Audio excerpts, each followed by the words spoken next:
दोस्तों, यदि खांसी के साथ आपको ये दिक्कत भी आ रही है तो आपको ज्यादा अलर्ट होने की जरूरत है, क्योंकि H3N2 जो वायरस है इसका जो संक्रमण बहुत तेजी से बढ़ रहा है और ये कई राज्यों में बहुत तेजी से हमारे देश में फैल चुका है। और अत्यधिक मौसम में जब ठंड हुई थी और ठंड के बाद अचानक जो गर्मी पड़ने लगी है, जिसकी वजह से ये फ्लू जैसे जो लक्षण हैं हमारे बीच में दिखाई देने शुरू हो गए हैं।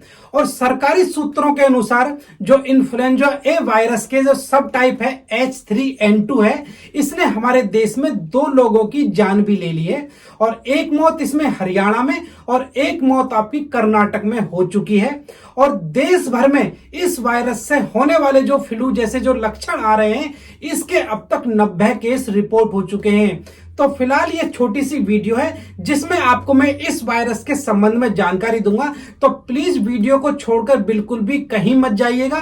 तो इस वीडियो के माध्यम से मैं आपको इस वायरस से आपको कैसे बचाव करना है, क्या इलाज करना है और क्या क्या सावधानी रखी है, इसके बारे में डिटेल में बात करूंगा। यदि आप मेरे YouTube चैनल पर नए हैं तो प्लीज, यदि आपने अभी तक चैनल को सब्सक्राइब नहीं किया है तो चैनल को सब्सक्राइब भी कर लीजिएगा और वीडियो अच्छी लगे तो वीडियो को लाइक, कमेंट और शेयर जरूर करिएगा, क्योंकि मैं हूं आपका अपना family health consultant doctor AK Singh और यहां पर बातें होती हैं हेल्थ और फिटनेस की और आपको सही जानकारी और सही सलाह दी जाती है। तो चलिए अब बात करते हैं H3N2 जो वायरस है ये क्या है। यह एक इन्फ्लुएंजा वायरस है जो कि रेस्पिरेटरी इन्फेक्शन का कारण बनता है और यह वायरस हमारे पक्षियों में और मैमल्स को भी प्रभावित कर सकता है। और WHO के अनुसार H3N2 इन्फ्लुएंजा ए वायरस का एक सब टाइप है जो कि मानव इन्फ्लुएंजा का सबसे बड़ा कारण है।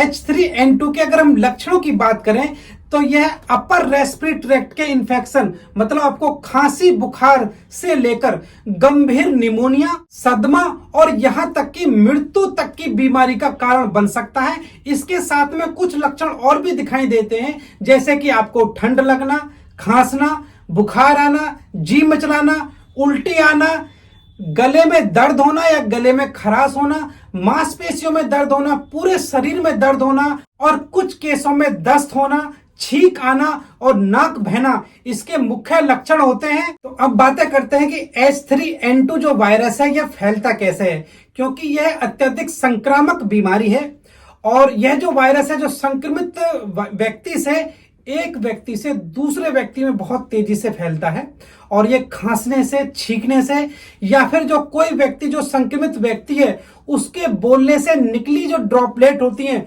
उनके जरिए भी काफी तेजी से ये फैलता है।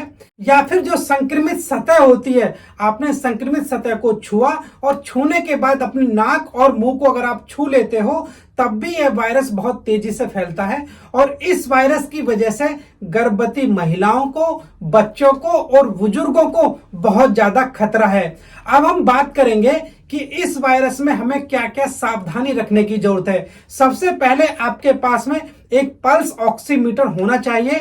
इस पल्स ऑक्सीमीटर से अपनी ऑक्सीजन सैचुरेशन को आपको नापते रहना है और यदि आपका ये ऑक्सीजन का जो लेवल है, यदि आपका ये 95 जाता है तो तुरंत आपको डॉक्टर से संपर्क करने की जरूरत है। यदि ऑक्सीजन का सैचुरेशन 90% से कम जाता है तो आपको डॉक्टर की सलाह से एडमिट होने की भी जरूरत है। अब हम बात करेंगे जो ये H3N2 जो वायरस है इसके ट्रीटमेंट के ऑप्शन क्या क्या हैं, हम कैसे इसका इलाज कर सकते हैं। इसमें सबसे इंपॉर्टेंट, पहले आपको आराम करना बहुत ज्यादा जरूरी है और बहुत ज्यादा लिक्विड डाइट आपको लेते रहना है। आप बहुत ज्यादा आप पानी लीजिएगा, नारियल पानी लीजिएगा, मतलब लिक्विड डाइट आपको ज्यादा से ज्यादा लेनी है।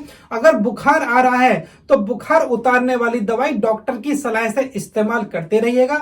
यदि हमारा रोगी बहुत ज्यादा गंभीर लक्षण उसके अंदर आ गए हैं, हाई रिस्क उसको हो गया है, तो आप डॉक्टर की सलाह से एंटीवायरल दवा का इस्तेमाल भी कर सकते हैं।